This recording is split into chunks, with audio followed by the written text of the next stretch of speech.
o cenário dos desafios que foram discutidos nesse evento global e introduzir um pouquinho sobre como a tecnologia foi vista nesse momento para que ela, como uma ferramenta da construção da economia verde, que é uma economia que visa não só o crescimento econômico medido por indicadores como o PIB, mas também que visa o aumento da qualidade de vida e saúde das pessoas e também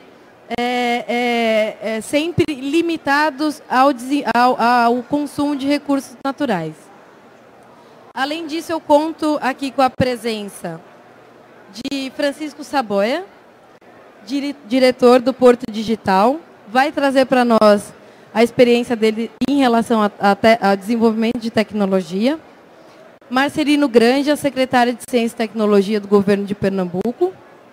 E o Sérgio Xavier, secretário de Meio Ambiente, também do Estado de Pernambuco. Aron, já posso passar a fala para você? Fica à vontade. Beleza. Alô? Bom, boa tarde a todos e a todas. Tem uns slides aí, se puder colocar. E eu agradeço muito a presença de vocês, agradeço a atenção. E é muito engraçado falar nesse ambiente aqui, assim, mais ou menos que nem cantar numa churrascaria, eu acho. Mas vamos tocar, que acho que vale a pena a gente fazer a conversa por aqui. O primeiro ponto que eu acho que vale a pena a gente conversar um pouco é assim, esse tema, né, querer é poder, o desenvolvimento sustentável, tecnologia. Eu acho que tem uma coisa que para mim é um foco fundamental que a gente tem que ver nisso, que é a questão do... Como é que eu viro aqui? Onde? E agora? Ai, ai, ai. Aqui? Pra cá? Oh, foi. Que é a questão do querer. Eu acho que dessa frase do querer é poder, o fundamental para a gente poder avançar para qualquer lado, está passando ali também, ó. Fundamental para a gente participar de qualquer lado é o querer, né? E esse querer nosso, quer dizer, para onde a gente quer colocar, eu acho que a primeira pergunta é saber qual é, afinal de contas, o querer que nós temos, né? Qual é o querer de cada um, né? E essa discussão de para onde a gente quer e onde cada um de nós está pensando em ir, é o que está na raiz das decisões que a gente vai tomar em cada momento e tem tudo a ver com o desenvolvimento sustentável.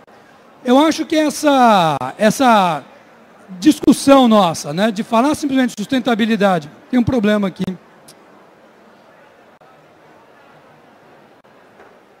Desculpa. Essa discussão, né, quer dizer, qual é, afinal de contas, o que cada um de nós está querendo, quer dizer, para onde nós queremos avançar. Essa primeira pergunta nossa, eu acho que ela tem respostas muito evidentes para cada um de nós. Eu acho que assim, quando a gente vai perguntar para qualquer um aqui, o que que você quer, afinal de contas, o que cada pessoa quer? E essa pergunta não foi feita simplesmente, assim, de graça. Quando a gente fala em viver sem medo, a gente está falando daquilo que move as pessoas muito, que é você fugir da pobreza, que é você fugir da opressão, que é a pessoa ter uma noção de vida segura hoje e no futuro. Muita gente quer isso quando a gente está falando, quando a gente está pensando para onde vai a nossa vida, para onde a gente está se direcionando. Uma outra coisa que está muito claro quando a gente conversa com as pessoas, especialmente jovens, é também você poder ser você mesmo, você ter a sua identidade, né? A gente está pensando como é que cada um aqui vai poder se expressar e vai poder se colocar e fazer uma diferença no mundo, que é uma outra coisa importante. Uma outra coisa que aparece quando a gente vai falar com as pessoas sobre o que elas querem, o que elas querem da vida, é aparecer também a ideia do sentido. Você perceber que você está ocupando o teu tempo, a tua vida, você só tem uma vida, para fazer alguma coisa que realmente você não se sinta desperdiçando o teu tempo. Você se sinta que realmente está se realizando como pessoa, como profissional, como alguém que está criando isso, está realizando o seu potencial. E uma outra coisa fundamental também é fazer coisas que sejam boas, é curtir o que é bom, é ter coisas que são experiências agradáveis. A gente não vai chegar para ninguém aí na rua e perguntar, o que você quer? Ah, eu quero ser sustentável. Desculpa, não é isso que as pessoas vão falar. Elas vão falar que elas querem alguma coisa muito nessa linha. Às vezes elas vão falar também que elas querem ser ricas, que elas querem juntar coisas. Mas ser rico é um jeito de você chegar numa dessas. Dificilmente alguém quer ser rico só por ser rico. Se a gente for pensar para valer, aonde a gente vai? E isso tem muito a ver com a raiz da sustentabilidade. A resposta para essas perguntas é a mesma resposta que a gente dá quando a gente quer falar em desenvolvimento sustentável. E eu acho que é muito melhor a gente partir dessa questão, que é o desejo da gente, do que a gente partir simplesmente de uma discussão técnica. E isso ficou muito claro quando a gente foi discutir uma Rio+20 ou quando a gente está aqui numa Campus Party. Agora, se todo mundo quer isso, e todo mundo quer isso, o que nos impede de fazer aquilo que a gente quer? Por que a gente não está fazendo isso hoje, aqui, agora? Ou, por que alguns não estão fazendo isso agora?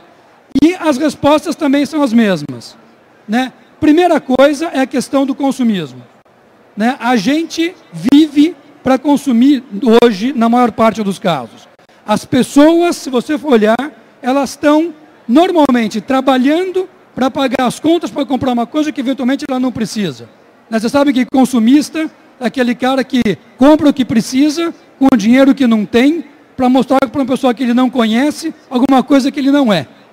Né? Ou seja, é a noção do vazio. Né? Consumismo é aquela coisa de que você, e acho que essa ilustração ali para mim, ela é muito boa, no sentido dessa vazio e dessa ânsia ao mesmo tempo. A outra coisa que aparece também muito forte é a questão do poder sem controle. A política hoje está muito em baixa, especialmente entre os jovens. E por que ela está em baixa? Porque a gente percebe, em muitos casos, que aquilo que a gente está decidindo faz pouco efeito no mundo real. Que tem muita coisa muito poderosa que foge da nossa capacidade de agir. Isso não é só no Brasil, isso é uma coisa que está no mundo inteiro. E essa questão do controle, da participação, do poder, tem muito a ver com tecnologia, muito a ver com sustentabilidade. A outra coisa que também é muito forte é a questão do interesse entrincheirado, como eu chamo. É aquele ator, aquela pessoa, aquela organização, aquele núcleo de poder que hoje está ganhando muito do jeito que as coisas estão. E que, na verdade, não quer sair da posição em que está. Exemplo mais evidente disso é a indústria do petróleo. Né? Que você hoje sabe que está fazendo uma coisa que está indo num rumo oposto ao que a gente precisa. Como é que a gente muda isso? Uma outra coisa também é simplesmente fazer a conta errada. A gente hoje toma decisões como indivíduos, como poder público, como investidores, sem saber, de fato, quais são os efeitos, qual é o custo, qual é a capacidade envolvida. Alguém aqui tem uma noção de quanto você fazer uma busca no Google gera de emissão de gases de efeito estufa? Alguém tem alguma noção de quanto custa para a gente a mais usar carros particulares na rua em vez de usar transporte coletivo? Isso está refletido no preço de você ter um carro? Não, não está. Quem usa um carro e ocupa um espaço 5 vezes maior do que precisava, não paga nada por isso, a não ser o fato de ter podido comprar o carro. Mas para a sociedade, o custo é dividido. A gente está cheio de coisas que estão com preço errado. Muita coisa. E outra coisa é simplesmente a falta de conhecimento, a ignorância. A gente não sabe muita coisa, de ignorância no bom sentido. A gente tem muito a aprender, como sociedade, como humanidade, como técnicos. Essas coisas, isso eu estou falando, não com base simplesmente num pouco de elucubração. Isso é o que a gente viu com todas as letras aparecer num debate com 50 mil pessoas no Rio de Janeiro e mais algumas outras dezenas de milhares de pessoas durante 2 anos preparando uma Rio+20. Claramente o que está na raiz não é o problema nosso simplesmente de resolver a questão da geração de energia. É que existe um conjunto de coisas na sociedade que estão impedindo a gente de avançar, seja no rumo daquilo que a gente quer, como indivíduo, como ser humano, seja no rumo do desenvolvimento sustentável. A raiz, o problema é o mesmo. E o que tem as tecnologias de informação e comunicação a ver com isso? Como é que elas podem nos ajudar nessa direção? E o que a gente vê, claramente, são as mesmas soluções. Primeira coisa, a sociedade em rede. Se a gente tiver uma sociedade conectada, trocando informações, cooperando, a gente tem uma condição totalmente diferente de controlar o poder, de ter uma condição nossa, como cidadãos, de ter um papel totalmente diferente. Um outro aspecto é a questão do conhecimento compartilhado. A gente, através de tecnologias de informação e comunicação, troca conhecimento. A gente compartilha de uma maneira completamente diferente, mais rápida, barata e inovadora. Outro ponto fundamental, inovação. A gente tem que trazer, para superar aquela ignorância que nós temos, a falta de conhecimento para várias coisas, inovação, soluções inovadoras, coisas novas. Outro ponto importante nosso, informações precisas e claras. Com tecnologia de informação e comunicação, a gente consegue fazer contas e apropriar valores que nós até hoje não fomos capazes de fazer. E isso é uma coisa que vai dar um poder para a sociedade e uma condição de superar essa nossa incapacidade de fazer conta certo muito maior. E, por último, a questão de fazer mais com menos. Quem viu o filme Uma Verdade Conveniente talvez lembre desse gráfico, que é as várias fatias que a gente pode ter na redução de gases de efeito estufa para chegar. Esse gráfico ele vai de 90 até 2020, para onde a gente quer diminuir a emissão de gases de efeito estufa. A gente pode, usando tecnologia de informação e comunicação, reduzir tremendamente as emissões. Essas soluções comuns, elas estavam todas na pauta da Rio+20. E a Rio+20 acontece num momento muito interessante.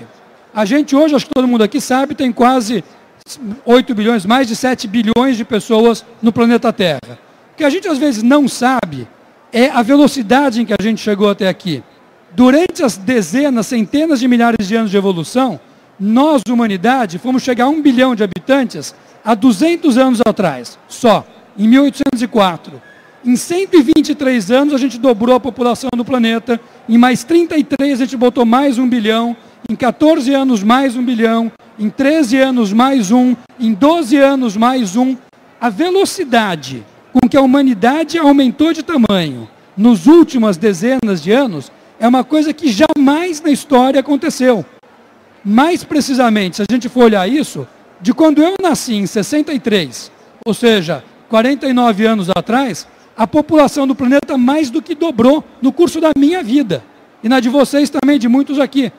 Parem para pensar o seguinte, em nenhum momento, nunca aconteceu nada tão rápido na história da humanidade. E não aconteceu na época do meu pai, nem na dos meus filhos. Aconteceu agora, na nossa vida. E é isso que a gente às vezes não percebe. Então, nesse período de 40 anos, de 60 a 2000, dobrou a população do planeta. Em compensação, em cima disso, a gente dobrou o consumo. Nós quadruplicamos a capacidade de consumo nesse mesmo período. Aí tem uma notícia boa. O consumo de recursos naturais nesse mesmo período aumentou só 74%. A gente quadruplicou a produção, aumentou só 70% o consumo, muita produtividade. Só que ali não está a energia. A pegada ecológica da energia, em compensação, nesse mesmo período, ela aumentou 10 vezes. A gente tem um desafio enorme, não por acaso, de resolver a questão do clima. Mas nós temos ganhos de produtividade muito grandes. Mas a questão toda é a velocidade em que isso acontece. A gente tem que ter muito claro isso. Isso nunca aconteceu, nada nem parecido. Em 72, 40 anos atrás, o pessoal começou a pensar nisso mundialmente, teve a reunião de Estocolmo, pouco depois teve a Eco 92 no Rio, 10 anos depois de Joanesburgo a Rio+10, e aí nós tivemos a Rio+20 agora em junho, faz pouco mais de um mês. Rio+20 que foi uma reunião da ONU por um lado, mas também foi uma reunião do empresariado, mas também foi uma reunião dos povos do planeta todo, e foi essencialmente uma junção de discussões de muitos lados. Tem muita gente que critica, e com razão, o fato de que o documento, o futuro que queremos, produzido pela ONU, é um documento fraco de baixa ambição. Mas, ao mesmo tempo, esse monte de gente que estava em volta trouxe uma quantidade enorme de ideias e de discussões que vão nos levar muito para frente. Isso é importante para olhar uma Rio+20.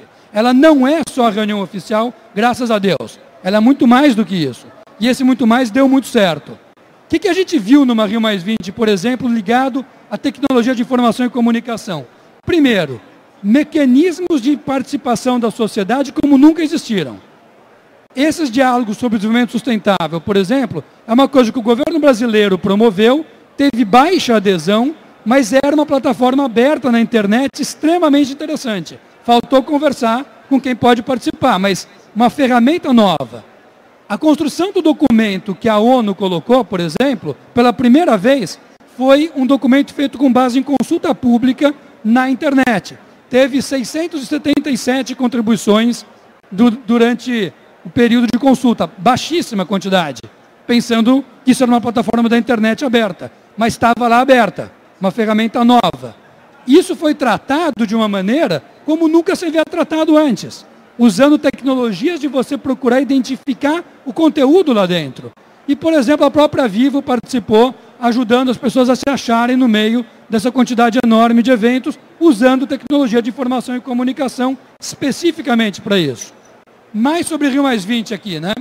A questão de, por exemplo, a União Internacional de Telecomunicações. Teve um evento, foi um protagonista forte, né, dentro da Rio+20, colocando exatamente como uma fundação para essa sustentabilidade, uma base para isso, e olhou, por um lado, o desenvolvimento econômico sustentável, olhou, por outro lado, a proteção ambiental e olhou, por outro lado, a equidade social e o progresso. Ou seja, quem está discutindo ali numa Rio+20, do ponto de vista de uma União Internacional de Telecomunicações, está falando, como eu estava falando no começo, de política, participação, sociedade, fazer mais com menos, dar segurança, da condição de vida, né? Mais coisas sobre isso. Esse estudo também da ICT, e o link que está ali, ele está disponível para isso, é um estudo que, por exemplo, mostrou um mapeamento das condições para você aplicar tecnologia de comunicação num processo que vai desde você poder desenvolver capacitação das pessoas, passar em planejamento, análise, observação, redução de mudanças climáticas, lidar com o lixo, vindo de um órgão como esse. Documentação que está disponível para quem quiser acompanhar. Ao mesmo tempo, esses gráficos aqui mostram o problema da divisão enorme que a gente tem no acesso à telecomunicação, né? O gráfico de cima é de países desenvolvidos, né? E olha como a velocidade que está avançando, e embaixo tem os países emergentes e os países menos desenvolvidos. A gente tem a necessidade de avançar muito nessa direção. Estamos passando ali. Depois, uma outra coisa bem interessante aqui, é marola só, faz parte. Eu já vi durante o dia. Outra coisa interessante, contribuição da TI para gases de efeito estufa.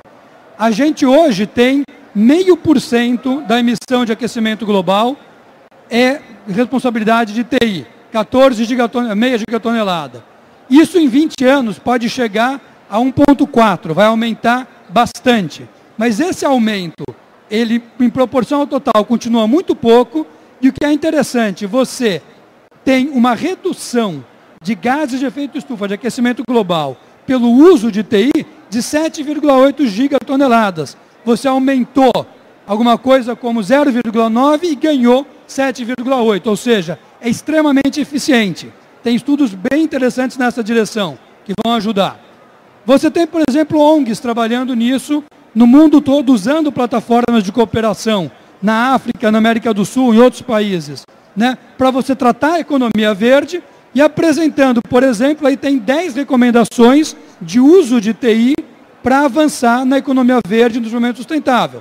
Esse documento também está disponível, está falando, por exemplo, para vocês terem uma ideia de melhoria de práticas agrícolas usando TI, vai falar sobre a questão de participação social, vai falar sobre uso eficiente de energia, você conectar pequenos produtores rurais, quer dizer, tem uma capacidade de aplicação gigantesca. Ao mesmo tempo, você tem, por exemplo, sociedade civil articulada, trabalhando, usando ferramentas como a gente jamais tinha alguns anos atrás.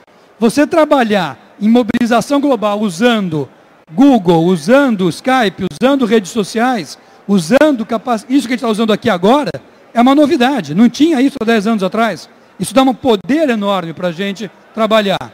Por exemplo, a gente fez uma produção de um vídeo no YouTube explicando a Rio+20, chama Rio+20 a rosquinha, tá certo? Quer dizer, começa com a ideia de que a Rio+20 foi a hora de cuidar da rosquinha, e o trocadilho é de propósito, tá certo? Em inglês é donut, que eles estão falando. Quem não viu, veja, é um vídeo que explica bem a Rio+20. Né? Rio+20 a rosquinha, é só procurar por lá. Quando é que você poria isso no ar? Eu estava com 13 mil views até ontem. E até que é uma coisa grande dentro do que a gente faz por aqui. Muito bem. E ainda no documento oficial, né, mesmo com as limitações, a gente tem, por exemplo, um conjunto de recomendações falando do papel da TI no documento oficial da ONU. Então, fala sobre engajamento e participação social, no parágrafo 44, fala de compartilhar conhecimento e capacitação, fala em segurança alimentar e agricultura sustentável, fala em eficiência energética, fala em educação. Tudo isso, mesmo num documento de baixa ambição como é o da ONU, está reconhecido e escrito como uma base para a gente avançar. E essa base para a gente avançar, por exemplo, aqui no Brasil, e como a gente está vendo aqui, já tem em várias frentes. Então, por exemplo, essa experiência da rede resíduo, quer dizer, é usando tecnologia de comunicação, logística, mapeamento, para fazer gerenciamento de resíduos. Você tem ferramentas que usam tecnologia de comunicação para economizar água. Isso aí é um dosador de uso de água em chuveiros e torneiras, né, desenvolvido aqui no Brasil. Você tem toda a questão da transporte e mobilidade urbana, né? E para você acertar esse mix de mobilidade urbana, por exemplo, você tem desde soluções de realidade virtual, como essa feira, né? Você pode ter uma feira sem ter que ir até lá. Você tem soluções de bicicletas, por exemplo, só que essas bicicletas, elas na verdade são viáveis porque você tem uma estrutura de TI por trás delas para você poder operar e utilizar isso. E você tem soluções, por exemplo, como esse Waze, que é um software novo, já tem brasileiro, que permite você compartilhar automaticamente informações sobre trânsito em tempo real e você mudar as rotas junto com o GPS. É um GPS coletivo que troca figurinhas sobre a situação do trânsito em tempo real. Então, tudo isso aqui é aplicação. Ou uma outra, por exemplo, uma empresa pequena, uma startup lá de São Paulo, que pegou tecnologia de satélite, imageamento remoto, avião não tripulado, uma agenciazinha pequena com apoio oficial, desenvolveu um produto juntando isso tudo, que são o monitoramento de grandes obras, por exemplo, a gestão de unidades de conservação. Essa empresinha, uma agência startup em São Paulo, monitora o que está sendo feito com as florestas na área impactada por Giral, de Santo Antônio, no Rio Madeira. E é uma coisa que nasceu num ambiente que nem esse daqui, usando a tecnologia que a gente tem hoje, né? E você tem ainda o que vai ter a convenção amanhã, ou já está sendo hoje, do Partido Pirata. Eu não conheço o Partido Pirata, pessoalmente, mas o que eles estão falando ali, para mim, é muito bem pensado. Estamos falando ali sobre cultura livre, privacidade, diversidade, democracia líquida, conhecimento livre e compartilhamento livre. A gente está falando ali de transparência pública como uma coisa essencial na política. E não é transparência de invasão, é transparência no sentido de saber aquilo que te diz respeito porque é público. E, ao mesmo tempo, tem outros valores ali muito interessantes por trás. Ou seja, junto com isso, estamos falando sobre a questão de respeito à diversidade sexual, respeito a gênero e mulheres, respeito à questão de raça, trabalho, paz, comunicação. Ou seja, a gente está vivendo um momento em que a sociedade está se transformando, né? Aquilo que no passado era você ter grandes organizações, monstro, um organismo vivo era um bicho que nem uma baleia, né? Hoje a gente está falando que um grande organismo vivo, como a gente já sabe, é tipo um cardume. São vários indivíduos que se reconectam e se recombinam. Cardume é muito mais do que fazer compra online num site, né? Cardume é você ser capaz de se organizar e reorganizar de uma maneira que te permite ser um organismo ágil e resistente e adaptável. E é isso que a TI está permitindo para a gente, é isso que nos leva para o rumo do desenvolvimento sustentável. Então, acho que o resumo nosso é assim, tem uma revolução gigantesca acontecendo e ela está no comecinho. A gente está só no comecinho dela. E ela tem tudo a ver com juntar o nosso querer de uma boa vida e o nosso querer de poder ter um planeta capaz de aguentar todo mundo. Eu acho que esse é um resumo do que eu vi, pelo menos na Rio+20, e que eu junto com a TI. Obrigado.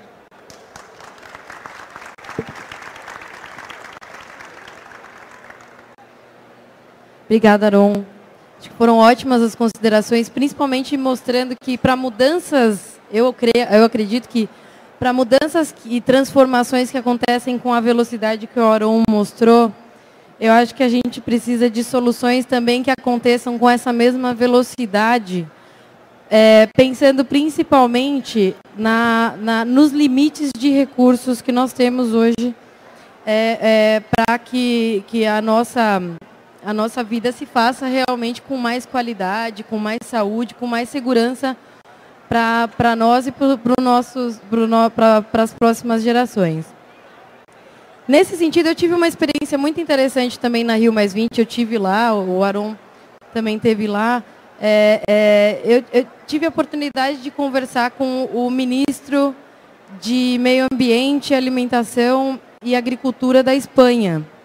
E quando eu perguntei para ele sobre a aplicação de tecnologias para a construção de cidades inteligentes, cidades que permitam uma eficiência energética interessante, que permitam uma menor mobilidade, né? Quer dizer, permitam a maior mobilidade e a menor emissão de carbono, que avaliem quais são os riscos que cada cidadão tá vivendo, né? Tanto na área que ele vive, quanto no seu transporte, enfim, para a garantia da sua segurança. Ele me passou a impressão, na realidade ele me disse, que isso ainda vem sendo muito pouco discutido na Europa, especificamente na Espanha, e que a gente tem um caminho muito grande a ser trilhado para envolvimento e mobilização de vocês, desenvolvedores, enfim, da academia e do poder público para pensar essas novas cidades inteligentes. Francisco, nesse sentido, eu gostaria de saber de você como que você entende que dentro do Porto Digital ou dos meios que você trabalha, essas questões de desenvolvimento de tecnologia para a eficiência, para a redução da geração de carbono, para a transparência de privacidade de informações públicas e para a manutenção da privacidade de informações privadas e proteção desses dados. Como isso vem sendo trabalhado pelo Porto Digital e quais são as medidas de política, quais são as políticas públicas que você entende ser necessário para impulsionar esse trabalho? Ok, boa tarde a todos. Eu acho que você tem aqui nessa mesa a presença de 3 pessoas que, em 3 níveis distintos de abordagem, têm endereçado essa questão. Nós contamos aqui com a presença do nosso secretário de Meio Ambiente, o Sérgio Xavier, o nosso secretário de Ciência e Tecnologia, o Marcelino. Cada um aqui tem uma abordagem que começa a se integrar aqui no Estado, tentando endereçar essa questão através de ações práticas. E as ações práticas, obviamente, elas precisam ter respaldo em políticas mais gerais que eu deixaria aqui para que o nosso secretário... Ok, aumentar um pouquinho o volume, é isso. Que o nosso secretário Marcelino falaria sobre elas, as políticas gerais de ciência e tecnologia para o Estado, e o Sérgio falaria sobre as políticas específicas na área de sustentabilidade e meio ambiente. Aproveitando que eu estou aqui com o microfone, eu poderia falar que o Porto Digital, como tem um escopo mais restrito, como tem um foco de atuação não só setorial, voltado para tecnologia da informação e economia criativa, e uma abordagem territorial voltada para uma cidade, para um pedaço de uma cidade, a gente se vê como uma espécie de um laboratório urbano. Isso é uma coisa que tem facilitado o entendimento das coisas que acontecem no Porto e a própria capacidade de extrapolação dessas coisas para um contexto urbano maior. Em relação a essas questões a que você se referiu, as TICs para a questão da sustentabilidade, acho que o Aron colocou com muita clareza diversas possibilidades de utilização das TICs. As TICs para gestão, as TICs para o controle, as TICs para gestão de energia, para gestão de resíduos, para mobilidade, tem N campos de aplicação. Nós temos no Porto Digital, agora, nesse momento, 2 incubadoras em operação e uma terceira incubadora a operar ainda esse ano. Mais e mais, essas questões têm sido abordadas com mais efetividade. Nós temos projetos em incubação hoje que já abordam essa questão. E hoje, aqui nesse evento, nós temos um lançamento de um desafio que eu deixarei aqui para o nosso secretário Sérgio Xavier comentar com mais detalhe, que prevê o estímulo ao desenvolvimento de projetos através da incubadora, com o suporte financeiro da Secretaria de Ciência e Meio Ambiente. Traz para cá o prêmio. Eu quero. E essa é uma notícia boa, é que nós vamos, aqui nesse evento, lançar esse edital. Esse edital é um desafio para que os desenvolvedores, para que os tecnólogos, para que as pessoas possam trabalhar em parceria, obviamente, montando um negócio que tenha a sustentabilidade dele próprio, do negócio. É um negócio cujo objeto é a sustentabilidade das cidades, mas ele tem que ser sustentável. Porque uma das coisas que a gente fomenta no Porto Digital é a criação de negócios. O Porto Digital é um ambiente de fomento ao desenvolvimento da tecnologia de informação aqui do Estado, mas a gente entende que tecnologia é um solver de problemas. Tecnologia não existe por ela em si, ela existe para alguma coisa, para servir a algo, para resolver problemas que existem. E existem problemas reais hoje no mundo que estão associados às questões ambientais. Então, a gente quer se especializar aqui no Porto Digital, com o suporte aqui nosso, dos nossos colegas secretários, nessa questão ambiental, através do desenvolvimento de uma série de aplicações que tenham a ver com a questão da mobilidade urbana, com a questão da gestão dos resíduos sólidos, com a questão da qualidade do ar, com a questão da integração de pessoas, serviços e sistemas em redes conectadas, móveis, porque para nós o cidadão do futuro é o cidadão digital conectado móvel. Se já é hoje um cidadão, é uma categoria sociológica muito pouco explorada ainda, mas certamente essa é a característica principal das pessoas daqui a alguns anos. Quando a gente discute o conceito de cidades inteligentes no Porto Digital, a gente gosta pouco dessa expressão, para ser honesto. A gente não gosta do conceito de Smart City, a gente gosta de Smart Citizen. A gente prefere abordar a questão da sociedade sob a perspectiva das pessoas, dos cidadãos. Porque esse mundo futuro e breve será das pessoas, dos cidadãos digitais conectados móveis. É em função disso que a gente estimula nesse edital o desenvolvimento de soluções voltadas para essas várias áreas. Na verdade, são 8 áreas em que a gente... são 12 áreas, enfim. É uma porção de áreas relacionadas ao dia a dia das cidades, que tem a ver com a questão da sustentabilidade, que nós estamos estimulando o desenvolvimento de soluções e negócios sustentáveis. Nós queremos aqui ajudar a criação de uma economia voltada para a sociedade sustentável.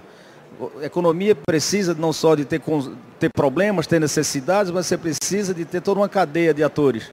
Isso passa, inclusive, pelo desenvolvimento de produtos produtos no caso nosso de tecnologia de informação, que possam ajudar a sociedade ao consumi-los, enfrentar esses problemas ambientais.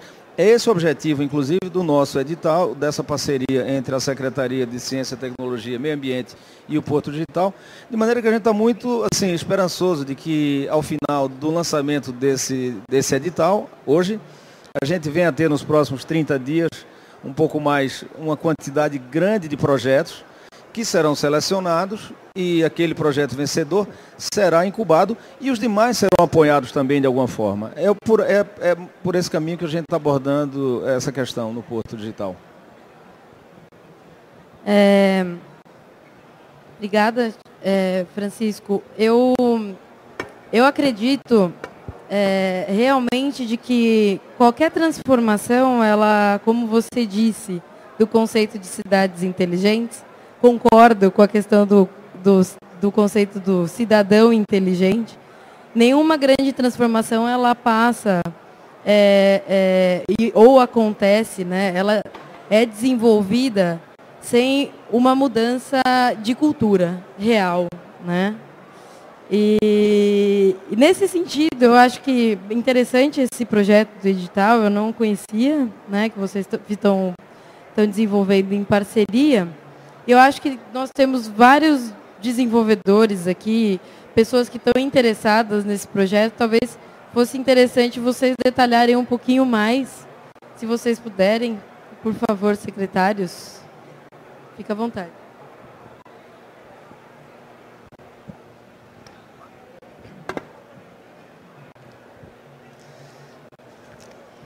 Bem, boa tarde. Eu estava pensando aqui, Juliana, nós estamos com duas competições de audiência aqui que são difíceis. A audiência presencial e a audiência virtual, né? A virtual está a um clique de mudar o seu foco. Aqui está a um olhar, a um som, a uma conversa.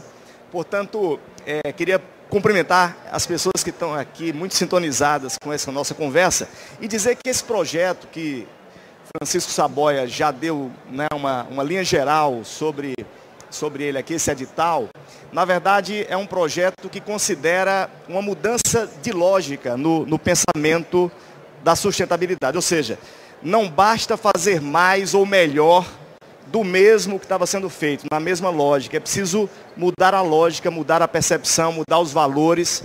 Os valores que são usados hoje para orientar o nosso desenvolvimento é um valor que ainda pensa ou. Por isso que tem muita exclusão.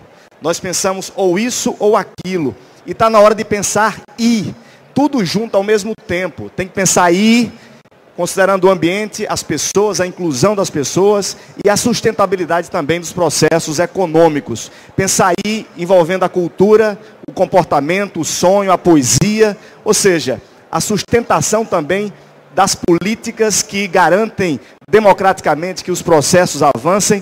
Portanto, nós estamos diante de um desafio que é pensar de maneira mais sintonizada com os processos ecossistêmicos, né, que é tudo junto, tudo é importante. Nesse sentido, nós imaginamos um projeto que foca 12 pontos, 12 questões que são fundamentais, principalmente para as cidades, e a ideia é que esse edital, que vai estar publicado já hoje no site do Porto Digital e no site da Secretaria de Meio Ambiente e Sustentabilidade do Estado, no site também da Secretaria de Ciência e Tecnologia.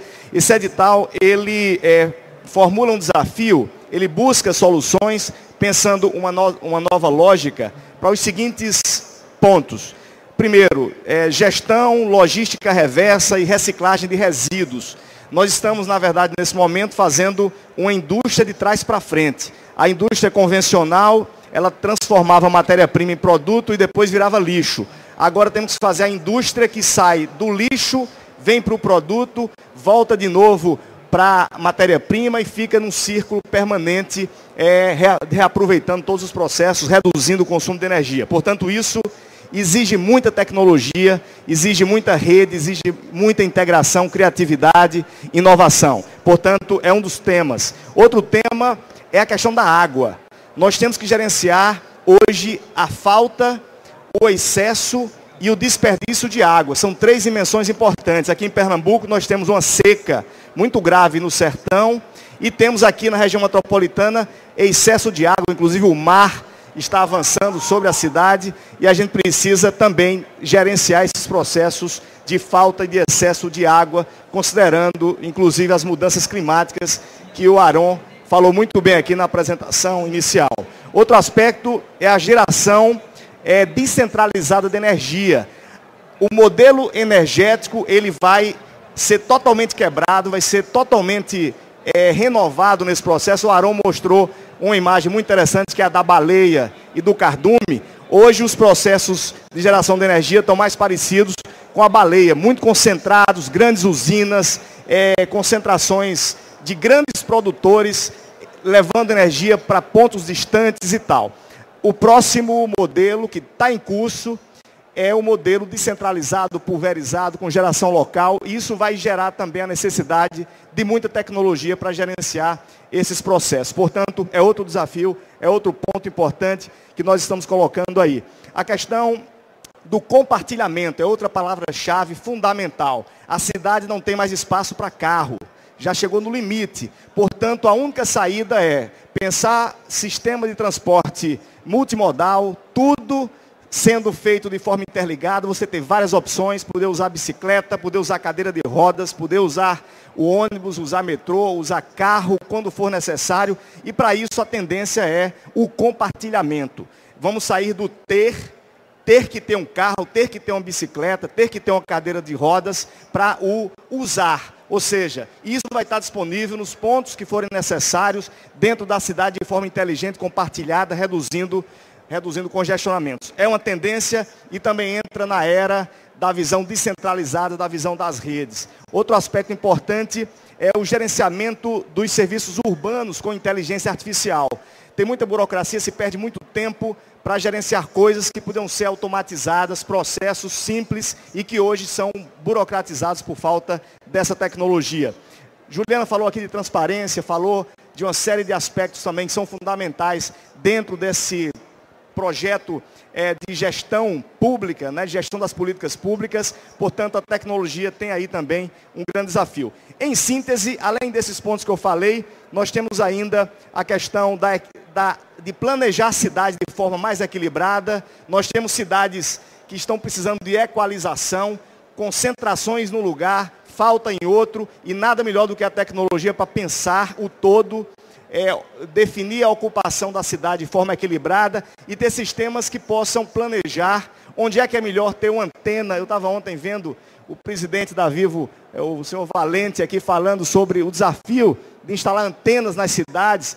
E para resolver esse desafio, que não é só antena, é poste, é sistema de esgoto, é sistema de água, é sistema de energia, enfim, é um conjunto de coisas que tem que ser instaladas na cidade e tem que ter um sistema que gerencie tudo isso de maneira interligada, georreferenciada e tudo mais. Portanto, são esses desafios. O edital está nas páginas, como eu já falei, do Porto Digital, da Secretaria de Ciência e Tecnologia e da Secretaria de Meio Ambiente e Sustentabilidade. E eu convido todos vocês aqui para se incorporarem nesse desafio. É um desafio que com certeza é o desafio do século XXI, gerenciar melhor as cidades, incluir as pessoas, reduzir desigualdades e pensar com uma nova lógica de compartilhamento, pensando no agora e no futuro, considerando as pessoas que ainda nem nasceram e que precisam receber um planeta melhor do que nós temos hoje. Muito obrigado.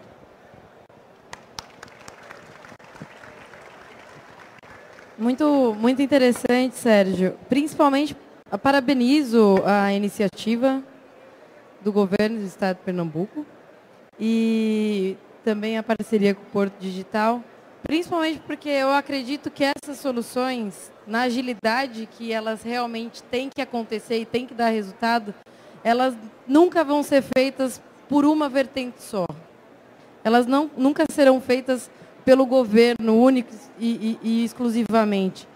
E a partir do momento que você dá a oportunidade de que as pessoas, por meio de um edital, tenham o poder de transformar a sua localidade, o seu bairro, né, a sua regionalidade, a cultura onde ela vive, eu acho que realmente a gente está caminhando uma trilha real para o desenvolvimento do que é chamado uma economia verde, né?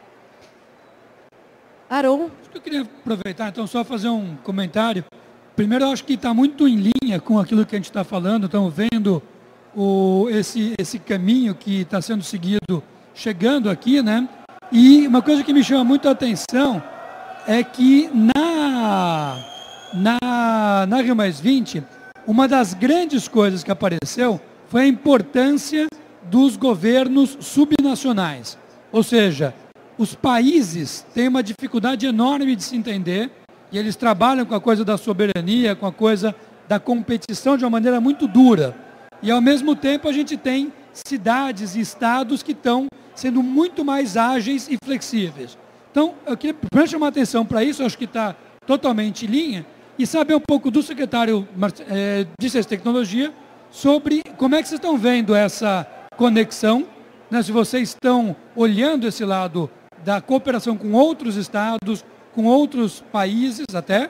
E mais uma coisa que eu também gostaria de saber é a questão da participação popular, né, porque eu acho que uma das coisas importantes que a gente também tem é usar a TI como mecanismo de participação do cidadão, né, do Smart Citizen, mas também aquele que participa e que está podendo não só usar o serviço, mas fazer valer a sua voz como cidadão, como indivíduo. Então, eu queria saber um pouco se isso também está na agenda de vocês, né? Essa questão da cidadania e a questão da conexão.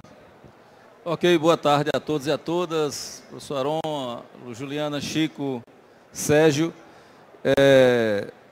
Nós estamos aqui, eu e Sérgio e Chico, viemos para apresentar o edital, na verdade o desafio que está sendo lançado nesse momento aqui agora, e tem até o dia 12 de setembro para receber propostas, um prazo exíguo para julgar, uma comissão julgadora formada pelas nossas instituições, mais alguns personalidades de fora, e não estavam sabendo exatamente o conteúdo da sua apresentação, Aron, mas ao vê-la aqui, Sérgio e Chico, eu só me regozijo e sem falsa modéstia nenhuma, da pertinência desse edital, desse desafio, que nós chamamos de desafio de cidades eco-inteligentes. Porque, primeiro, há compreensão que ainda não está muito clara na sociedade de que as cidades, né, são provavelmente o maior desastre ambiental que a gente tem hoje. Né? Sempre, quando a gente fala em problema ambiental, etc. e tal, há sempre uma grande preocupação, uma preocupação pertinente, né? Mas talvez não equilibrada, não balanceada, com o mundo rural, com a atividade agropecuária, etc., etc. Né? Quando, na verdade, a maioria da população vive nas cidades, e no caso do Brasil, vive em situação ecologicamente precária.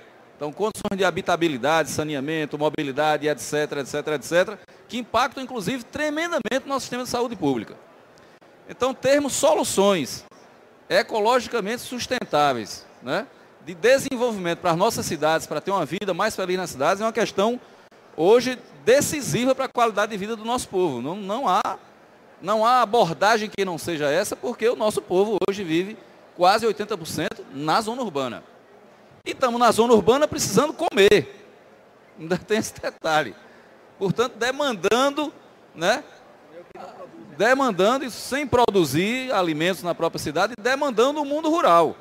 E passamos, às vezes, a ter uma atitude um tanto quanto infantil ou não balanceada e muito apropriada, de fazer aquela crítica, o problema ecológico está lá fora das cidades. Quando está muito nas cidades, e o que está lá fora, em grande parte, é influenciado, provocado, desenvolvido pela própria vida urbana. Então, Aron, eu acho que o nosso edital tem uma felicidade muito grande de dialogar com a sua fala aqui. Chico falou com muita propriedade e o secretário Sérgio Xavier também falou disso. Antes de responder a sua pergunta, mais dois comentários. Sobre o próprio edital. O edital é muito aberto. Permite pessoa física ou jurídica, né, desde que apresente qualificação para tal, brasileira ou estrangeira, até o dia 12 de setembro para apresentar a proposta. Não precisa estar relacionada diretamente à solução de uma cidade específica, não é voltado para Recife ou Olinda, né? É para qualquer ambiente urbano. Claro que pode usar um caso específico, e isso pode até ser um diferencial legal na apresentação e na validação da proposta. Exige o compartilhamento, a solução tem que ser, Chico fez referência, tem que ser economicamente viável, tem que ter viabilidade econômica, né, para ser julgada vencedora, e precisa adotar como solução a política de rede. Sem isso, não é possível ter a proposta. Então, tem esses comentários que eu faria em relação à natureza do edital. Por último, em relação a esse desafio que você levantou da energia, que um grande problema é realmente a produção de energia. O Estado de Pernambuco desenvolveu um grupo de trabalho, formalizou um grupo de trabalho, o governador, do qual as nossas secretarias participam, e nós atuamos basicamente em duas ou três frentes, né? Uma frente é a frente industrial propriamente dita. Então, hoje está instalado no polo de Suape, capacidade industrial, especificamente ainda para a indústria eólica, mas o Estado de Pernambuco fabrica torres e pás, em breve vai fabricar inclusive a turbina para a geração de energia eólica em escala comercial. Então, na verdade, nós já temos indústrias, fabricantes para o mercado nacional da indústria eólica. A outra linha é a linha de desenvolvimento, de pesquisa e desenvolvimento, em parcerias com o conjunto das universidades do Estado, mas também com as universidades estrangeiras, da Finlândia, da Alemanha, dos Estados Unidos da América, para citar esses países com quem nós tivemos contatos mais diretos, né, relacionadas ao desenvolvimento de tecnologia capaz de dar condições de produção em escala comercial a energias renováveis. Tanto a energia eólica de pequenos geradores, que a energia eólica no Brasil ainda está viável em grandes geradores. No entanto, a regulamentação recente da ANEEL permite isso que o Sérgio Xavier aqui falou, a gente poder ter, cada pessoa, se quiser, um hospital, uma casa de show, um comércio, ter a sua própria produção integrada à rede, né? Mas aí precisa demanda tecnológica capaz de garantir que esses equipamentos sejam comercialmente viáveis para serem implantados e o custo-benefício ser favorável ao consumidor, né? Então, na parte de energia solar e eólica também. E, especificamente, estamos envolvendo uns 6 ou 7 projetos, 2 em Petrolina, da área de energia solar, tanto na tecnologia de energia fotovoltaica, quanto na tecnologia de cilindros parabólicos, que na verdade é termosolar. Aproveita o calor do sol, transforma em energia, transforma em vapor e com isso movimenta uma turbina.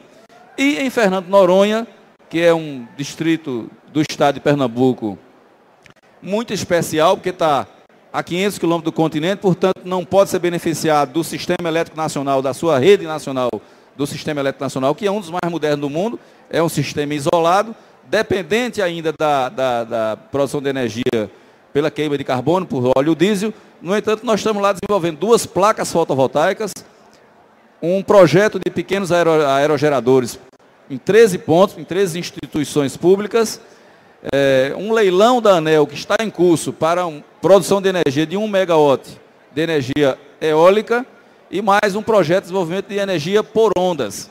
Estamos apostando muito em energia por ondas, porque é possível ter, já está em operação na Europa, especialmente no norte da Europa, uma nova tecnologia que não é agressiva.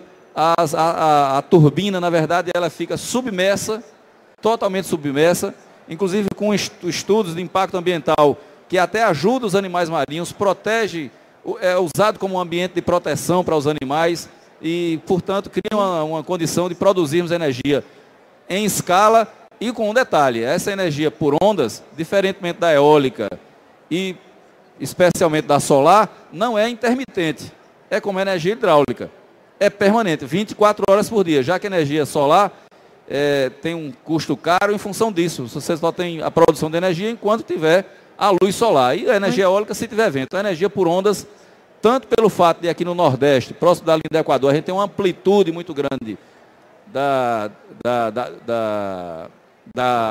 ondas da maré. Nós temos a amplitude da maré, como nós temos o aproveitamento das correntes.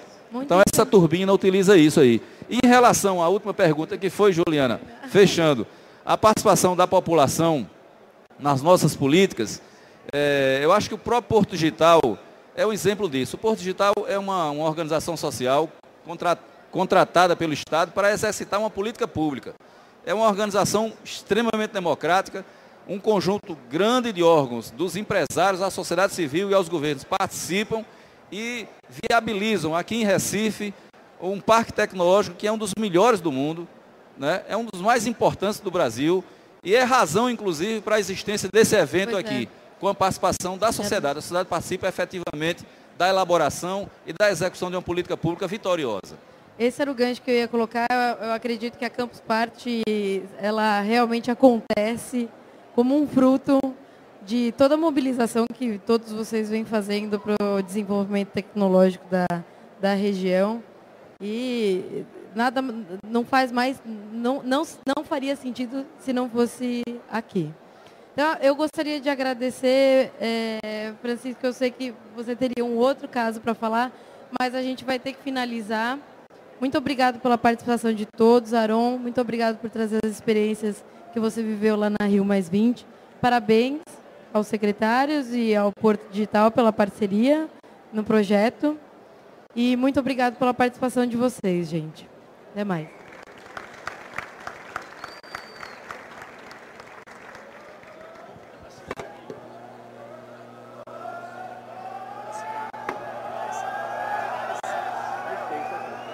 Obrigado pela participação. Eu só preciso que vocês, por favor, assinem esse termo de autorização palestra vinculada pelo nosso canal de internet, tá? Por favor. Haroldo, obrigado.